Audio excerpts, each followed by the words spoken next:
The mate auction was where damaged goods were sold to men who asked no questions. And as Tamsin stood among the barren widows and disgraced daughters, she prayed the suppressant herbs would hold for just one more night. One more night. Then she would belong to some minor lord who would never look twice at her, never notice when the trembling started, and never recognize the first heat that was already building like wildfire beneath her skin. She had hidden what she was for 19 years.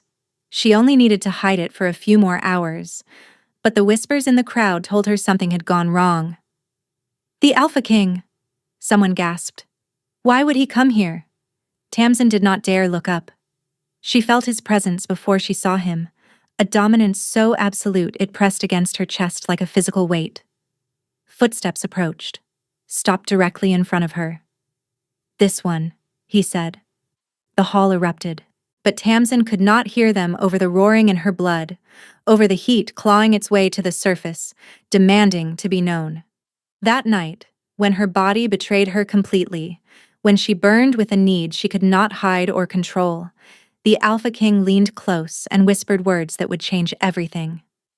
No one must know about tonight. He was offering her a secret. She did not yet understand what it would cost them both. The Great Hall of Valdris had witnessed coronations, treaties, and royal weddings. Tonight it witnessed something far less noble. The mate auction drew the desperate and the discarded, wolves whose circumstances had made them unmarketable through traditional means, too old, too scarred, too ruined by scandal. They stood on a raised platform at the center of the hall, and Tamsin stood among them with her head bowed and her hands trembling beneath the sleeves of her worn dress. She was none of those things, not old, not scarred, not ruined by scandal. But she was something far worse in the eyes of Valdrian law, something that would see her dragged to the Omega kennels and bred like livestock if anyone discovered the truth. The suppressant tea was wearing off. She could feel it in the flush creeping up her neck, in the heightened awareness of every alpha in the room. She had taken triple the usual dose this morning. It should have been enough. It was not enough. Her father stood near the edge of the platform speaking with a minor lord. Lord Emmerich did not look at her, had not looked at her in years except with thinly veiled disgust. Tamsin remembered the day he discovered what she was. She had been 14, huddled in her room as the first warning signs of presentation began. Her mother had recognized it immediately. Her mother had also been an Omega, had also hidden it until marriage made hiding impossible. And when Lord Emmerich learned he had been tricked into mating a creature he considered barely more than an animal, he had sent Tamsin's mother away. Tamsin never saw her again. The binding had come 3 days later. A black market witch with cold hands and a colder smile. She had sealed Tamsin's Omega nature beneath layers of suppressive magic. But magic frayed, spells weakened. And now, at 19, Tamsin could feel the binding crumbling like old rope. But before the binding, there had been the fire. It had erupted the same night her Omega nature first surfaced. Uncontrolled. Unintended. A servant had discovered her in the throes of her first symptoms and had tried to drag her to her father. Tamsin remembered the terror, the surge of something hot and wild in her blood, and then flames bursting from her hands. The servant had survived, but the burns had been severe. Her father had blamed Tamsin publicly, called her dangerous, and called her a monster who had attacked an innocent man in cold blood. No one believed it was an accident. No one believed she had not meant to hurt him. And when the binding came, it was presented as mercy rather than punishment, a way to contain the dangerous creature Lord Emmerich's shameful daughter had become. Now her heat was coming. Days away, perhaps hours. And if she was not mated to some oblivious beta lord before it broke through, her father would have no choice but to turn her over to the Crown's Omega registry. The auction was her only chance. Tamsin of House Varin, the auctioneer called, 19 years, unbred, beta confirmed by house physician, suitable for a second marriage or minor household. No one stepped forward. Tamsin kept her eyes on the floor. She could feel the alphas in the crowd assessing her, their gazes sliding past without interest. She was plain by noble standards. Brown hair without the fashionable golden tones, a face that was pleasant, but not remarkable. She was forgettable, and she had cultivated that forgettability like a weapon. But beneath her skin, something was waking up. The great doors burst open. Every head turned. Every conversation died. And even Tamsin, who had promised herself she would not look up, raised her eyes. The Alpha King of Valdris stood in the doorway. Corvin. Even his name was spoken like a prayer or a curse. He was tall in the way mountains were tall. Dark hair fell past his shoulders, and his face was the kind of beautiful that belonged on statues. Sharp jaw, sharper cheekbones, eyes the color of a winter storm, gray and cold and utterly unreadable. But it was not his beauty that made the crowd shrink back. It was his presence. His dominance rolled through the hall like a wave, a physical force that demanded submission. Tamsin felt her knees weaken, felt something deep inside her lift its head and take notice. No, not him. Anyone but him. The Alpha King walked toward the platform.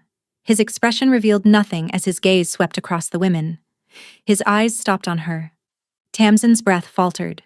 She told herself to look away, but something held her frozen, pinned by those winter eyes like a rabbit before a wolf. He stopped directly in front of her. "This one," the Alpha King said. The words fell into silence like stones into still water. "Your Majesty," the auctioneer sputtered, "this is merely a beta daughter of a minor house, surely one of the higher-born candidates." "Did I ask for your opinion?" The king's voice was quiet, but it carried absolute authority. "No, Your Majesty. The bid is yours. The woman is yours." Tamsin could not move, could not breathe, could not understand why the most powerful alpha in the kingdom had just claimed her. Unless he knew. The Alpha King leaned closer, and his breath was cool against her ear. "You will come with me now," he murmured. "And you will tell no one what I am about to tell you." Tamsin's pulse spiked. "I know exactly what you are," he continued. "And if you want to survive the night, you will do precisely as I say." The carriage moved through streets that grew increasingly grand, climbing toward the palace. Tamsin sat rigid on the velvet seat. Across from her, the Alpha King watched her with those unreadable eyes. He knew. He had said it plainly. So why was she still alive? "You are wondering why I have not turned you over to the registry," King Corvin said. "Yes, Your Majesty. Because I have need of you. Not your womb. Not your heats. I have need of what you represent." "I do not understand." "No. I do not expect you to. Not yet." The carriage jolted, and Tamsin gripped the seat. The movement brought her closer to him, close enough to catch another wave of his scent. Pine forests after rain, cold mountain air. Something darker beneath that made the heat in her blood surge dangerously. "How long?" the king asked. "Your Majesty?" "Until your heat breaks through. The binding is old magic, poorly done. I can smell it fraying." She stared at him. No alpha should have been able to detect a binding spell through scent alone. "I do not know," she admitted. "Days, perhaps. Hours. Hours. Then we have little time." He turned toward the window. "When we arrive at the palace, you will be taken to chambers prepared for you. The servants who attend you are all betas. They will not scent what you are." "Your Majesty, why are you helping me? What do you want?" "I want a wife." The words hung between them. "A wife," Tamsin repeated. "You could have anyone. Why choose a hidden Omega days away from a heat that will expose her?" "Because they would expect something from me that I cannot give. They would expect a mate bond. They would expect my mark." For the first time, something flickered in those cold eyes. Pain, perhaps? They would expect heirs born of passion rather than arrangement. "And you cannot give those things?" "I cannot give those things and let them live." Tamsin felt the blood drain from her face. "Every Omega who has bonded with a king of my bloodline has died," Corvin continued. My mother died 3 days after my birth, the bond having drained the life from her body. My grandmother lasted a week. It is a curse that has followed my line for 6 generations. The stronger the bond, the faster the death. That is why you never married. I had resigned myself to leaving no heir. Then I heard rumors of a minor lord's daughter who should have presented as Omega at 16 but never did. His gaze sharpened. I investigated. I discovered the binding. And I realized you might be exactly what I need. You want to marry me because I am broken. I want to marry you because we are both hiding something that would destroy us if discovered. He leaned forward. Become my queen in name. Give me the appearance of a normal marriage.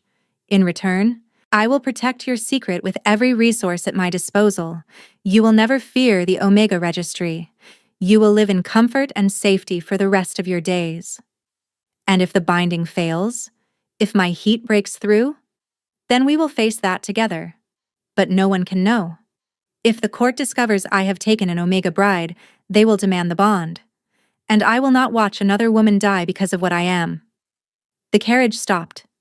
Through the window, palace gates loomed. What is your answer? The king asked. Tamsin thought of her father, who would have sold her to the kennels without a second thought. She thought of her mother, whom she had never seen again. And she thought of this strange, cold, beautiful king who was offering her the one thing no one else ever had. A choice. Yes, she said. I accept your terms. The chambers they gave her were larger than her father's entire house. Tamsin stood in the center, taking in the vaulted ceilings, the vast bed, the windows overlooking palace gardens. Everything was decorated in deep blues and silvers, the colors of the royal house. The servants were exactly as the king had promised. All betas, all female, all moving with quiet efficiency. They bathed her, dressed her in silk, and brushed her hair until it gleamed. She barely slept that night. The binding pulsed against her bones, and beneath it, she could feel the heat building. The next morning, she was summoned to the council chamber. The room was intimidating. A long table of dark wood dominated the space, surrounded by lords and advisors. King Corvin sat at the head, beautiful in the way winter was beautiful. And at the far end of the table sat her father. Lady Tamsin, please sit, an older advisor said. Gray hair, thin smile that did not reach his eyes. This was Lord Aldrin, she would later learn. She took the chair near the king. The marriage contract has been prepared, Aldrin continued. His Majesty has specified certain unusual terms. Corvin picked up a document. The terms are straightforward. The marriage will be in name only. No mate bond required or expected. No physical claiming. The Queen's chambers will remain separate from the King's. He was protecting her. Even in the contract, he was building walls. These terms are acceptable to me, Tamsin said. You understand what you are agreeing to? Aldrin leaned forward. A marriage without bonding? A queenship without true mating? I understand. And this does not trouble you? Tamsin met his gaze evenly. What troubles me is impertinent questions about matters between me and my future husband. Silence fell. Aldrin's thin smile faltered. At the head of the table, Corvin made a sound that might have been suppressed amusement. The terms are agreed. We sign today, we wed tomorrow. Tomorrow? Another advisor spoke. The preparations alone will require everyone to work quickly. Unless anyone wishes to explain to neighboring kingdoms why Valdris still has no queen? No one spoke. I will give you privacy for the remainder, Corvin said to Tamsin, but be careful. Lord Aldrin is dangerous when thwarted. He left, and moments later, Sorsha swept in. Her sister was beautiful as always, golden hair and expensive perfume. She was looking at Tamsin with an expression hovering between disbelief and outrage. The Alpha King, Sorsha said. You are marrying the Alpha King. What are you hiding? The king chose me. I do not know why. You are lying. Sorsha's eyes searched her face. Something is wrong here, Tamsin. I am going to find out what. She turned toward the door. Sorsha, wait. The wedding is tomorrow. I will be there, smiling and supportive. But after that, I will learn the truth." She paused at the threshold. "And I pray it is not as terrible as I fear." The door closed behind her. Tamsin stood alone, her skin flushed, the binding cracking with every passing hour. Tomorrow, she would be queen. Tonight, she was terrified she would not survive long enough to see it. The Cathedral of Valdres had stood for 500 years. Its stained glass windows cast colored light across nobles who had come from every corner of the realm. The Alpha King was taking a bride. Tamsin walked the long aisle alone, no father to give her away, though Lord Emmerich sat in the front pew with barely concealed fury. Sorcia sat beside him, her face a careful mask. But Tamsin could not think about them now, could barely think at all through the fog of heat building beneath her skin. The binding was failing faster than she had anticipated. The cathedral was full of alphas, their scents pressing against her, and her body was responding in ways she could not control. At the altar, watching her approach, stood Corvin. He was dressed in black. A crown of silver sat upon his dark hair. In the light from the windows, he looked less like a man and more like something from legend. Tamsin reached the altar. The priest began to speak, ancient words about bonds and duty, but she could barely hear them. She was going to break. Right here, in front of everyone. Then Corvin's hand found hers. The touch was cool, blessedly cool, like water on a fever. Tamsin gasped softly and some of the pressure eased. She looked up at him, startled. His thumb traced a small circle against her palm, soothing, grounding.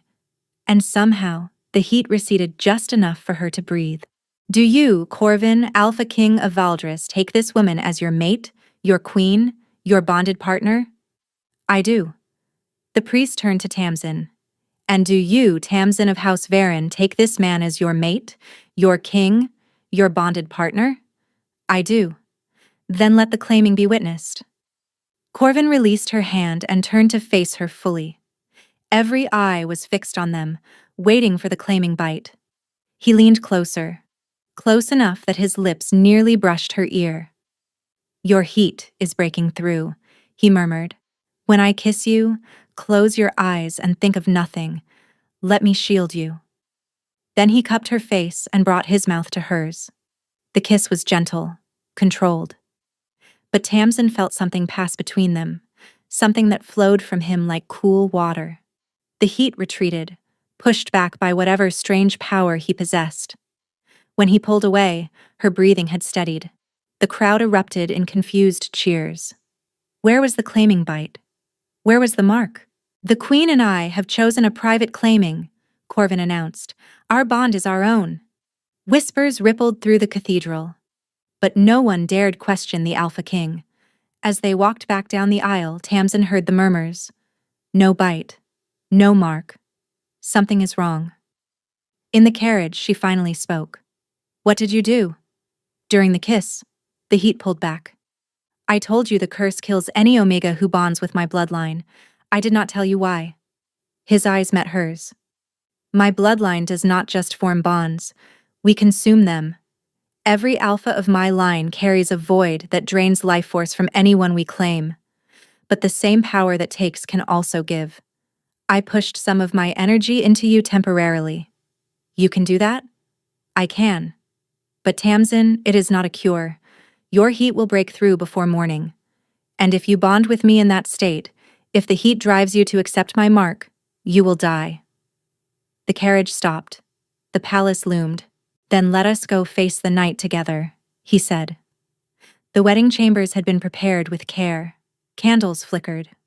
Rose petals scattered across silk sheets. Everything arranged for romance. Everything was a lie. Tamsin stood in the center of the room, still wearing her wedding gown, trembling. The temporary relief Corvin had given her was fading. The heat was building again, stronger than before. Corvin locked the door behind them. "The servants will check the sheets in the morning," he said. "They will expect evidence of consummation. And if my heat breaks through while we are, then I will control myself." He turned to face her. I have spent my entire life learning to suppress the hunger. I will not claim you. No matter what your body begs for, I will not. Do you trust me? It was a strange question. She had known him for 2 days. But when Tamsin looked into those eyes, she found herself answering without hesitation. Yes. Something flickered across his features. Surprise, perhaps. Or gratitude. He crossed the room to her. When he stopped before her, she could feel the strange, cool power radiating from him. I am going to undress you now. If at any point you wish me to stop, say the word. Tamsin nodded. His hands rose to the fastenings at the back of her gown. He moved with careful precision, never rushing. But even that clinical contact sent shivers down her spine. The gown pooled at her feet. She stood before him in nothing but the thin shift beneath. Corvin inhaled sharply. You are beautiful, he said. I chose you for strategy, not for this. But you are beautiful, Tamsin. No one had ever called her beautiful. Thank you, she whispered. He stepped back and began removing his own clothing. His chest was revealed in the candlelight, lean but powerfully built. And across his left side ran a network of silver scars that looked almost like frozen lightning. The curse marks its carriers, he said. Every king of my line has borne these since birth. Tamsin moved toward him, her hand pressed gently against the scarred flesh. Corvin went absolutely still. His skin was cool, but the scars themselves were ice cold, and beneath them, his heart beat slow and steady, far slower than it should. You really are cursed, she breathed. Did you doubt it? I did not want to believe it. He led her to the bed. The sheets were cool against her feverish skin. When the heat takes you, he said quietly, you will feel an overwhelming urge to submit, to beg for a claiming bite. I need you to fight those urges. And if I cannot, then I will restrain you. I will leave this room if I must. I will not mark you, Tamsin. The first wave hit without warning. Fire erupted through her veins. She arched off the bed with a cry she could not contain. Every nerve screamed for touch, for the claiming that would end this torment. Corvin, she gasped. He was there instantly, pulling her against his chest. The coolness of his skin provided some relief. Breathe through it, the first wave is the worst. She tried to obey, but the heat was everywhere. Her hips moved against him without permission. Slick soaked through her shift, the unmistakable scent of omega arousal filling the room. Corvin's arms tightened. She could feel the tension in his body, the iron control he was exerting. Please, she heard herself begging. I know what you need, but I cannot give it to you. Not that. Instead, he gave her what he could. His hands learned her curves, found places that made her gasp. When release finally came, she trembled in his arms. The heat receded slightly. That was one wave, Corvin said. There will be more. They survived the night together. Wave after wave crashed through her, and each time, Corvin was there. By dawn, Tamsin was exhausted beyond anything she had ever experienced. As the final wave subsided, he pressed a kiss to her forehead. You survived, he murmured. We both did. He was silent for a long moment. Then, quietly, he said, I should not return to these chambers again. What happened tonight cannot become a pattern. For your sake. Despite her exhaustion, Tamsin felt something crack at the words. I understand, she whispered. But she did not understand at all. 3 days passed and the king did not come to her chambers. Tamsin threw herself into learning her new role, protocols to memorize, nobles to meet, rituals that defined court life. She attended council meetings at Corvin's side, saying little but observing everything. Lord Aldrin watched her constantly. She could feel his cold gaze searching for weakness.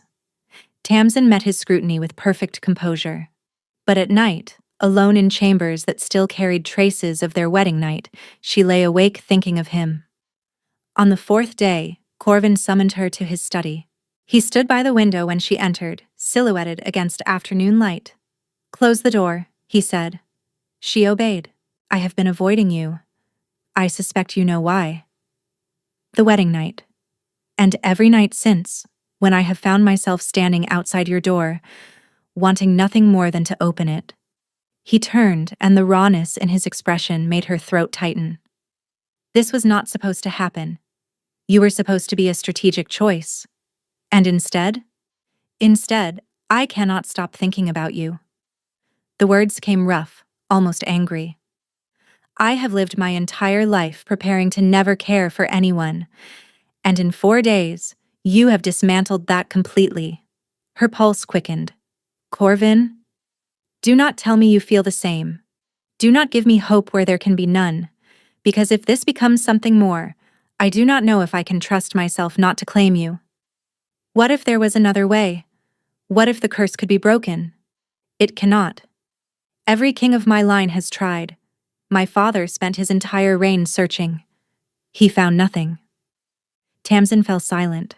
I should go, she said finally. Corvin caught her hand. Stay. Not for what we cannot have, but stay and talk with me. Tell me something true. So she stayed. She told him things she had never told anyone, about her mother, about the binding, about the fire that had branded her dangerous when she was only 14 and terrified. And Corvin told her things in return, about his father's desperation, about wondering if his mother had been happy in the few days she lived as queen, about the suffocating loneliness of power. Night fell while they talked. Their hands found each other and held on. This is dangerous, Corvin murmured. Yes. We should stop. Yes. Neither moved. Your heat will return in a month, he said. I will need to be away when it happens. Tamsin nodded, though the thought of facing it alone made her chest tighten. I understand that you are trying to protect me, she said softly. And I understand that circumstances have made something simple into something impossible. Simple? Love should be simple. What complicates it is everything else. He raised their joined hands and kissed her knuckles. The curse has a threshold, he said quietly. Something I have not told anyone. It was not love that killed them. Not exactly. The curse activates at the moment of true bonding. When two souls choose each other completely, without reservation. So as long as we always hold something back, we might survive this. It was not enough. But in that moment, it felt like more than she had ever hoped for. Then we hold something back, she said, and we pray, that is enough. But even as she spoke, Tamsin felt something shifting inside her. A power she did not understand, a connection she could not explain, and the terrifying certainty that holding back might be impossible. 2 months passed in strange twilight. Tamsin and Corvin learned to navigate the impossible space between duty and desire. They met in his study each evening, talking for hours. They attended council meetings side by side. They touched when protocol demanded, and each contact sent electricity through her. But they never kissed. The line remained unbroken. Her second heat came as predicted. Corvin retreated to a hunting lodge in the northern mountains. Tamsin survived it alone, attended only by beta maids, and the loneliness nearly destroyed her. When Corvin returned, she saw the same hollowness in his eyes. This is not sustainable, she told him. I know.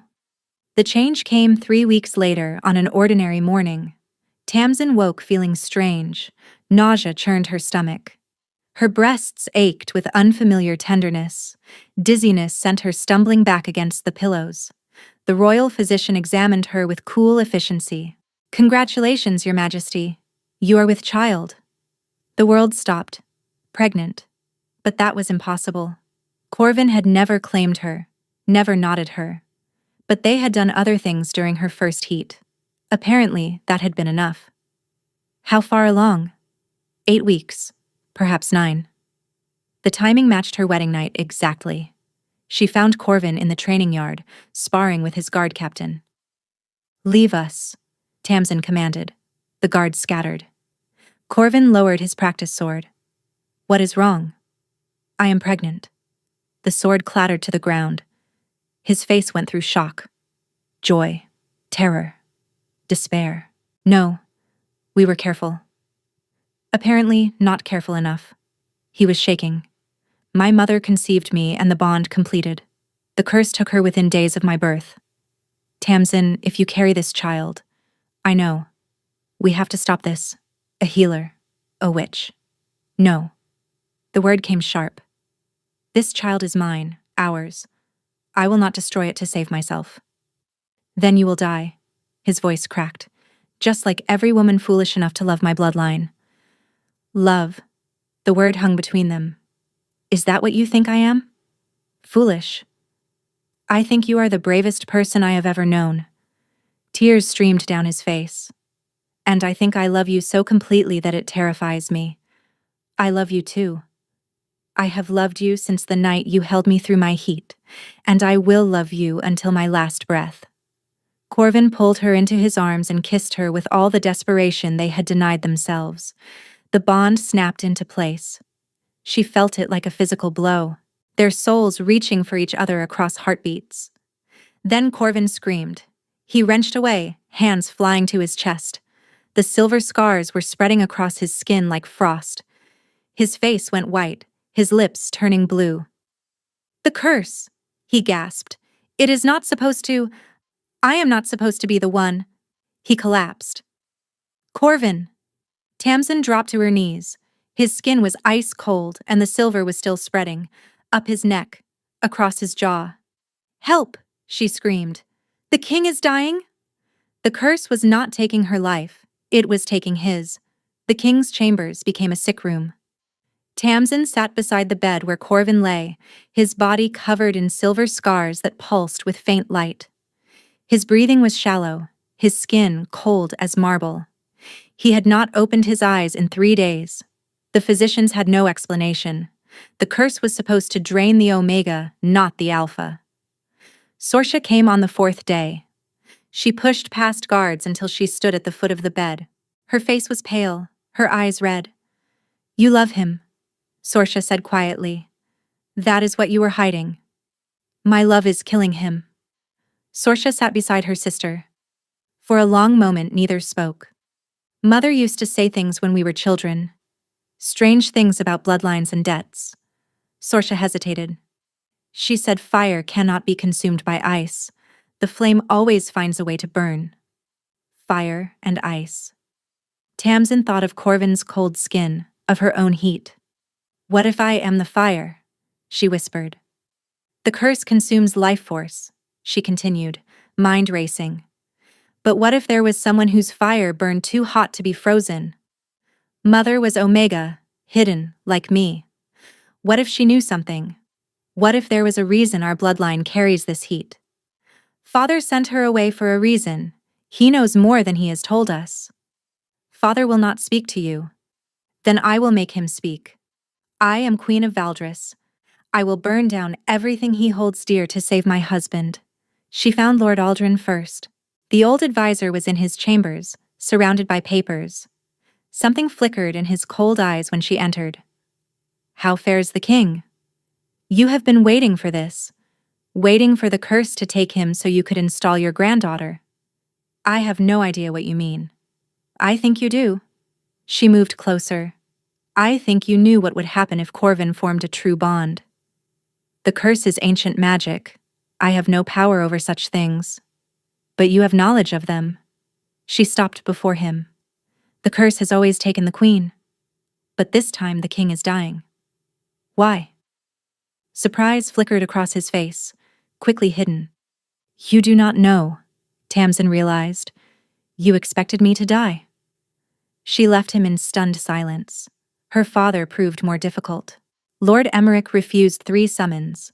On the 4th, Tamsin sent armed guards with orders to drag him in chains if necessary. He arrived red-faced and furious. I need you to release my bind, Tamsin said. Now. No. The Alpha King is dying. I need my magic to save him. You are a dangerous creature, her father spat. I will not unleash your magic on the world. The witch powers came from you, Tamsin said. Your grandmother was a witch. Your father had her killed when he discovered it. but she passed her magic down to you, and to me. Silence crashed over the room. Sorsha had entered behind their father. Her hand flew to her mouth. Mother never betrayed us? You have always known? Tamsin said to Emmerich. Mother was innocent. You needed my powers bound, and so she had to go. What was I supposed to do? Emmerich demanded. I needed your powers bound. I was bound immediately after my magic manifested. Tamsin said slowly. At 14. The day after the fire. Sorsha's voice shook. Then how could she have burned that servant so badly? If she was bound immediately after, how could she have lost control again? Unless... For just a moment, Emmerich looked uncertain. You also have fire magic, Sorsha breathed. It passed from grandmother to you to her. The servant who was burned, the one who supposedly caught Tamsin in her room that night. You were the one who hurt him. You framed her. It was necessary, Emmerich snarled. I needed a reason to bind her that no one would question. A dangerous Omega who attacked a servant? Everyone believed she needed to be contained. You burned an innocent man and blamed your own daughter, Sorsha said, horror dawning. You let everyone believe she was a monster. She is a monster. She is the reason I had to hide what I was. She is the reason our bloodline's shame continues. Sorsha's fist connected with his nose. He stumbled backward, head hitting the mantel. He collapsed unconscious. Silence. I need the seal, Tamsin said, to break my bind and save Corvin. Sorsha ran from the room. She returned breathless, pressing a small carved box into Tamsin's hands. I will send for guards. Have father arrested. I will testify about everything. Thank you. I am sorry for everything, for believing him. Tamsin kissed her sister's cheek. Then she rode for the burning temple. The burning temple took 3 days to reach. Tamsin rode through rain and darkness, stopping only when exhaustion threatened to topple her. The child in her belly was still too small to feel, but she sensed its presence constantly. The temple rose from the mountainside like a wound in stone, black rock and twisted spires. Approaching it made her skin crawl, but she did not stop. She found the central chamber at the temple's heart. It was vast, with a ceiling that vanished into shadow. At its center stood an altar of black stone, and on that altar lay a woman. Mother? The woman's eyes opened. She was older than Tamsin remembered, dark hair streaked with gray, face lined with years of solitude. But those eyes were the same, warm brown flecked with gold. My daughter, I knew you would come. Tamsin crossed the chamber. Her mother was bound to the altar, silver chains around wrists and ankles. Who did this to you? I did it to myself. Her mother smiled weakly. This is how the curse is maintained. A flame-born must always be bound to the altar, channeling the spell's hunger into themselves. The original witch sacrificed herself to fuel it. When she finally died, another had to take her place. You have been here for 5 years, channeling the curse? Keeping it contained. The curse wants to complete itself, to destroy the king's bloodline entirely. By binding myself here, I redirect its hunger into me, keeping it from reaching full power. But I am weakening. Then I will free you. There is no other way. Unless a flameborn willingly bonds with the cursed bloodline, unless fire joins with ice of its own choosing. Tamsin understood. That is why the curse is reversing. I bonded with Corvin. You did more than bond. You carry his child, a child of both bloodlines who could either end the curse or complete it. How do I end it? You must choose freely and completely. Total acceptance. The original witch casts this curse in hatred. It can only be broken by the opposite, by love that holds nothing back. Corvin said complete acceptance would trigger the curse. For any other Omega, yes. But you are flameborn. Your fire cannot be consumed. Your love cannot be drained. You are the key that was always meant to break this lock. Father knew. He was terrified of what you might become. Lord Aldrin? Tamsin realized. He knew about this place. Aldrin discovered me 3 years ago. He has been using my imprisonment, threatening to kill me if I did not feed information about the curse. He wanted the bloodline to end so he could install his own family. Rage erupted inside her. When the curse breaks, her mother said, the altar's power will fade. The chains will release. The temple will crumble. I will find my way home. Tamsin kissed her mother's forehead. Then she ran. The journey back took 2 days. She drove herself harder than ever, and with every mile she felt Corvin's life force fading. She burst into his chambers as the sun set. Corvin was worse. Silver covered his entire body. His breathing was barely visible. His lips were blue. Everyone out, Tamsin commanded. They fled. She climbed onto the bed, pressing her body against his frozen form. Corvin, I know you can hear me. I found my mother. She told me the truth. No response. I have to accept the bond completely. No holding back. I have to love you with everything I am and trust that my fire is strong enough. His eyelids flickered. I am terrified. I have spent my life hiding, building walls, and you are asking me to tear them down completely. She pressed her forehead to his. But I choose you, Corvin. I choose you with every part of me. I choose our child, our future, our kingdom. Heat erupted from deep inside her, not like her heats. This was something older, something primal, like the core of the sun awakening. The bond snapped fully open. Instead of her life draining away, she felt her fire pouring into him, melting the silver, burning through the ice. The curse screamed as it died, 500 years of hatred dissolving in the face of love freely given. Corvin's eyes flew open. They were no longer winter gray. They were gold, the same gold that flickered in her eyes at birth. Tamsin, he breathed. Then he was kissing her, and she was laughing, and the silver was receding from his skin like winter giving way to spring. How? He managed. Fire cannot be consumed by ice. My mother's words. Outside, the sun rose on a new day. 3 months later, Queen Tamsin stood before the assembled court and read the charges against Lord Aldrin. Treason, conspiracy, imprisonment of a noblewoman, manipulation of ancient magic for personal gain. Aldrin said nothing in his defense. There was nothing to say. I sentence you to death, Tamsin concluded. May the gods have mercy, for this court has none. Lord Emmerich faced his own trial 1 week later. The charges were equally damning: assault, false imprisonment, conspiracy to conceal Omega status for personal gain, the deliberate framing of his own daughter. He was stripped of his titles, his lands, and his freedom.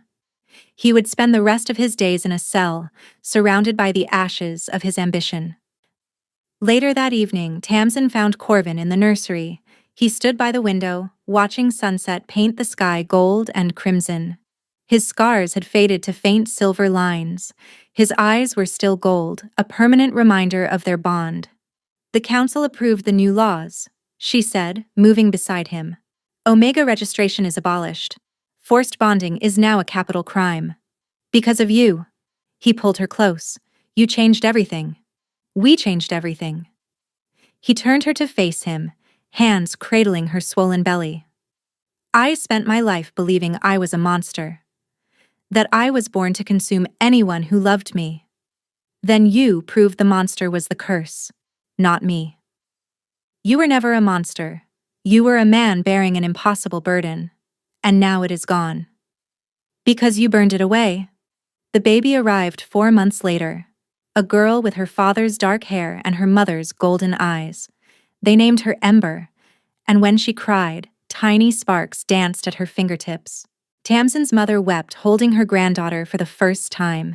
She had emerged from the crumbling temple just as Tamsin had promised, weak but alive, and had spent the months since recovering in the palace. Sorsha declared herself the best aunt in the kingdom and visited so often she practically lived in the nursery. The kingdom flourished. Tamsin brought compassion where Corvin brought strength. She advocated for Omegas who had been treated as property, built schools and sanctuaries, created a world where no one would ever have to hide. And every night, she fell asleep in the arms of the man she loved. "Do you remember what you said on our wedding night?" Corvin asked one evening, watching Ember sleep. "I said many things. Most were incoherent." He laughed softly. "You said love should be simple, that everything else complicates it." "I remember." "You were right. Loving you is the simplest thing I have ever done. The curse, the secrets, the fear, all complicated. But loving you? Natural as breathing." Tamsin smiled against his chest. "We saved each other. We broke a curse that enslaved my family for 500 years. We changed laws that oppressed your kind for generations. We created a child who carries the best of both bloodlines. And we found each other. Two people hiding fundamental truths, thrown together by circumstance, discovering that what we hid was exactly what the other needed." "No more hiding," Corvin said. "No more hiding." Outside, moonlight spilled across a kingdom transformed.